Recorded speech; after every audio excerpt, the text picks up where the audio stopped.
We are on a knife's edge, not just in the Middle East, but the entire world. Hezbollah leader Hassan Nasrallah has promised revenge on Israel after a week of highly targeted, absolutely unbelievable, to be honest, attacks on members of the terrorist organisation. First, pages all simultaneously exploded, then walkie-talkies, followed by airstrikes on rocket launchers. Israel has not officially claimed responsibility, but it's pretty obvious to most. In fact, we had an Israeli General Avivi, locked in for today, but he has since pulled out. Feels like a lot of them are going to ground. Reaction has been predictable from those clearly confused, and that's been kind.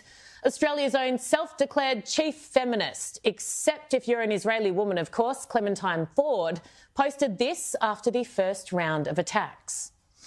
Imagine you're just walking around, going about your business, and thousands of phones explode in pockets. Imagine 4,000 people are injured and some killed.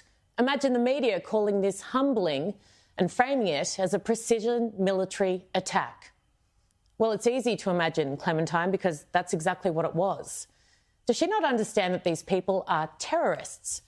I Googled the definition. The Oxford Dictionary says, and I quote, "A terrorist is a person who uses unlawful violence and intimidation, especially against civilians, in the pursuit of political aims." Let me give those still a little confused some examples of work Hezbollah has proudly claimed over the years. Suicide truck bombings of the US Embassy and US Marine barracks in Beirut, aeroplane hijackings, bus bombs, the list goes on.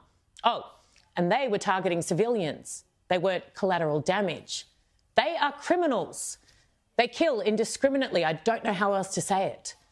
Whoever conducted the attacks on them this week did so in a highly targeted way. In fact, it's hard to imagine a more targeted attack. And yes, of course, the death of anyone not part of that terrorist group is a tragedy, especially children.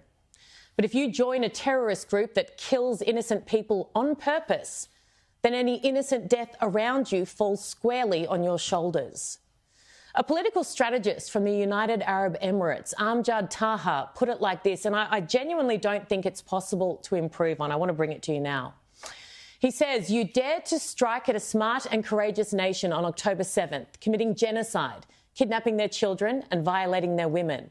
You thought they would fall, but they rose again, returning after 11 months to correct what had only momentarily slipped, their intelligence. Now they will send you back 1,000 years to a time without technology, where a ringtone feels like a death knell and a beep is a nightmare. You will be haunted by your own shadow too, afraid to use any technology, cut off from the advanced world. And they will defeat you, not with bullets or tanks, but through the unbreakable will of brave, intelligent people. Over a simple cup of coffee, with one decisive click, they will seal your fate and the fate of anyone who dares harm their children. This is a nation the world respects. Hezbollah's pager attacks and today's V-82 strikes are not merely military victories. They represent a triumph for the Middle East over radicalism. A victory not only for Israel, but for all who stand against terror." Look it up. It's absolutely brilliant. Now, nobody knows what will happen next in the Middle East, but I know without any doubt in my mind who I'm rooting for. And it's not the terrorists who celebrate death. It's the country fighting desperately for life.